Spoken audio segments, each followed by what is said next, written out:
Shonen Jump. I'm sure you've all heard of this unrivaled manga publisher. They are famous for being the home of Dragon Ball, Naruto, and One Piece, as well as many more.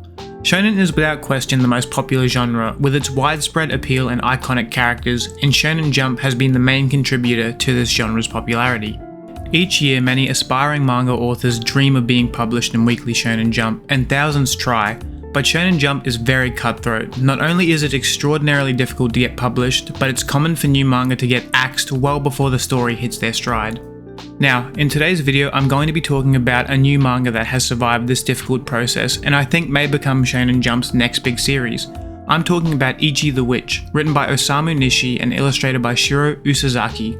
This new fantasy manga has been slowly gaining momentum online, and I recently checked it out, and I think its first 18 chapters have been very good.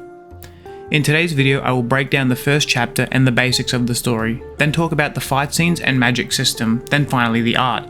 If you want to avoid spoilers, click off the video now, but if not, enjoy the video. The story starts with the words, "I'm thankful." The character is thankful for the fruits and plants, the animals and the birds, the insects and the fungi. They are thankful for all the life in the world. We get the title of the story, Ichi the Witch, and we see the two characters we will be following throughout the story. We see a moose grazing on some flowers, only for a knife to poke out from the flower bed, with a boy staring at it. The boy then returns down the mountain and gets cheers and compliments from the villagers. The moose was called the Flower Guardian and had been causing trouble for travelers crossing the mountain. They thank the boy, whose name is Ichi, the main character of this story. Ichi sees people saying goodbye to two girls in a carriage. He runs over and asks if they are leaving today. They reply that they didn't know he was coming back from the mountain today. They are off to take a test. We don't know what this test is yet, just that it's important. Ichi hands them a gift, it's rabbit meat jerky, and they relentingly take it. Before leaving, one of the girls asks Ichi if he will always live on the mountain. She says that the villagers adore him and he should live in the village and only venture up to the mountain to hunt. Ichi says he will stay on the mountain, there's still things he wants to do there. The girl is taken aback but tells him to take care. A man tells her Ichi is different from us, the world he lives in is different. The way he lives won't ever be like ours. We see Ichi looking up at the mountain, ready to go home. We now get a flashback to when Ichi was 6 years old. He was given a knife and a little bit of food and left in the forest. After he ran out of food, he realized he had been abandoned on the mountain. Ichi walked for days and desperately tried to survive, and when he was on the brink of death, he realized he wasn't left the knife for hunting. It was so he could end himself. Ichi raises the knife above his neck, and before he could use the knife, something catches his eye. It's a wolf growling at Ichi. It opens its mouth and lunges at him. He thrusts the knife quickly into the wolf's neck. He surprised himself that he even tried to cling to life that hard. He ate the wolf and lived for another day. Ichi began learning. He learned gratitude for life, how to fish, how to forage for edible plants and mushrooms. He learned how to hunt, and we see inside of his cabin, Ichi is thinking about the villagers and how he is thankful that they treat him so well. But there's still something he wants to do. Over time, Ichi has developed a sense for combat. He's unsure of whether this instinct led him to this place or not. We see Ichi walking up the mountain because he's found something. We see what Ichi is looking at, and it's this enormous creature with blonde hair and black feathers. Ichi can tell it's incredibly powerful, and it's like nothing he's ever seen before. He can also tell it wouldn't hesitate to kill humans. After seeing this creature, he turns and flees back down the mountain. He couldn't tell if it had ever killed anything. We see the words "death for death" at the start of the next panel. This is a phrase Ichi mentions a lot, and it means anything that doesn't face him with killing intent, he won't have any desire to kill. He only hunts what he intends to eat and considers anything else other than that murder. Ichi then mentions that if that creature ever harms another human and triggers death for death, he wants to hunt it. He says this with a wild expression, clearly wanting this to happen or at least being excited about the chance of this happening. He then mentions that he will set up some traps in preparation. We then see the creature standing up, and he says that gnats are finally here, and we see a shot of the carriage that has been stopped.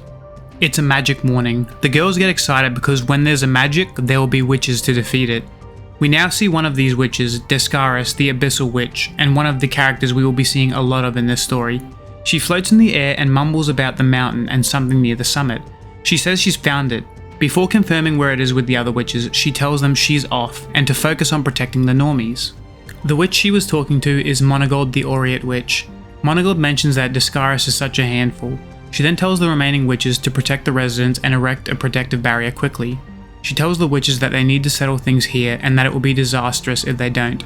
Descaris must acquire Aurora the magic. This last part will make sense soon. We get some information about how magic works in this story. Magic is alive, and living magic are called magics. We see a talking blob of water talking to a woman. Drink every drop of this water, do that and you'll acquire me, the water magic. That is my trial, the blob tells her, and should she do this, it will teach her a chant for controlling water. We see different magics giving trials, and we learn that after successfully passing their trials, you acquire the magic itself.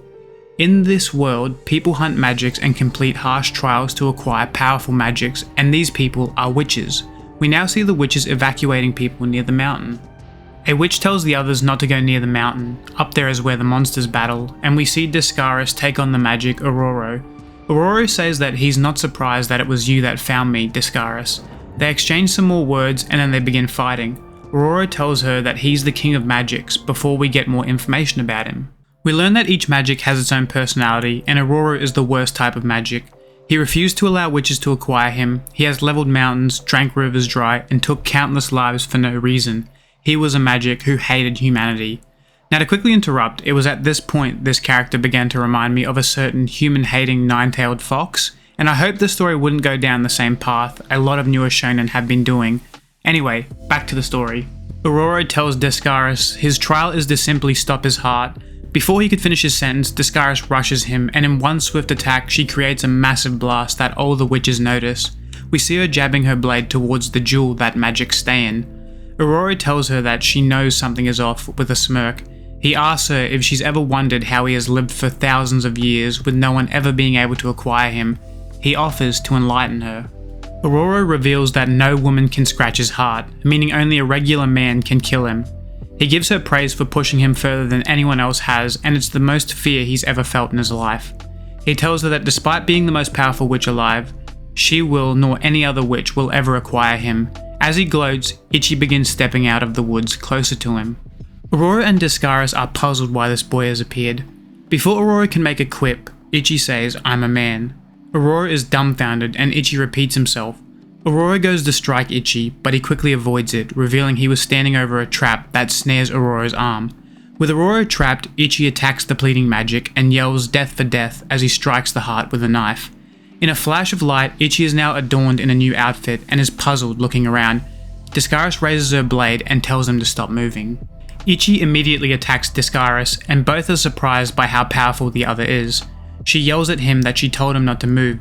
Ichi says that she looked like she wanted to kill him. She tells him not to move or anything, or to think of speaking any chants.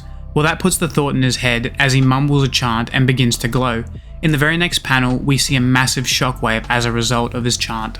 We also learn that only women can use magic, thus making them the only people that can acquire magics. That's why they are called witches. We learn that men can't use magic. The only way for a man to use magic would be to acquire a magic that only a man can. Their mind and body would also have to be well trained enough to handle said magic, and the chances of this happening are next to impossible. And yet, Ichi has done it, and we see him stunned after using magic for the first time. Well, that concludes the first chapter, and apart from the evil spirit sealed in the strong child trope we have seen over and over, I liked it. Ichi and Discaris were the standout points for me. I really liked both of them and wanted to see where their story would go. Well, now if you don't want spoilers for the rest of the manga, click off now, but in these next two parts I will be talking about the magic system and the fights. So if you're fine with those being spoiled, then let's continue. The magic system is a highlight of the story. It's interesting with the magic materializing into living beings. I'll quickly cover everything we went over in the first chapter. So women are the only humans capable of using magic, and those that hunt magics are called witches. Magics have trials specific to themselves that when passed allow the witch to acquire the magic and use its abilities. That was the norm before Ichi became the first known man to wield magic. With the trials we see later, they become more elaborate and at times quite funny with the odd trials they have to pass, which I think is cool because it doesn't make every encounter with a magic strictly a fight and means the witches have to be knowledgeable, creative and versatile to successfully hunt magics. Ichi certainly has all these traits and displays them through some of the first hunts he goes on. It's also funny watching Ichi look at magic gear because it's all very feminine, like when he takes a look at magic boots that can make you jump higher. He does end up getting gear that suits him, but it's nice seeing the world match the magic system that it has in place.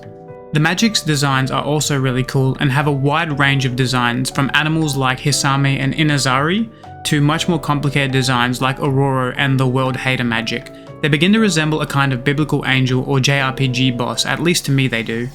I think the more complicated the magic, the more powerful it is. That's my theory at least. There isn't a great deal to talk about yet, with the series only having 18 chapters as of the recording of this video, but I look forward in seeing what more fascinating things we will see in future chapters. The art in Ichi the Witch is really good. Nothing insane, but I think it works with the story well. I really like the character designs, especially for Ichi and Descaris. I think their designs suit their characters well, with Ichi having the wild hair and eyes, and Descaris having the large witch hat and sword. Also, I love how the illustrator draws eyes, especially in the serious scenes like these two panels. I think Ichi the Witch really hits its stride at chapter 14, because every chapter since has been amazing and the fight scenes are so hype and fun to watch. Ichi really shows that he just loves the thrill of the hunt. Even when he knows he's outmatched in every way, he refuses to back down, even when the King of Magics is urging him to flee. He fights an S-class magic and even manages to damage them, which for someone who has only been able to use magic for 3 weeks is nothing short of a miracle. We will also finally see Descaris go all out soon, which for the witch regarded as the strongest in the series will certainly be interesting to see, and I really look forward to seeing how this will play out. The magic used in the fights are really interesting, with Ichi using some of his newfound powers, and the scope of the fights have really gone up from the previous ones, with thousands of lives hanging in the balance now. I'm just super excited to see where this all will go. Well, there isn't a great deal to talk about with this series being so new, but I will definitely be keeping my eye on it, and will make a follow-up video in the future when there's more chapters to binge. Well, that's it from me. Please like and subscribe if you liked the video, and I'll see you in the next one. Bye!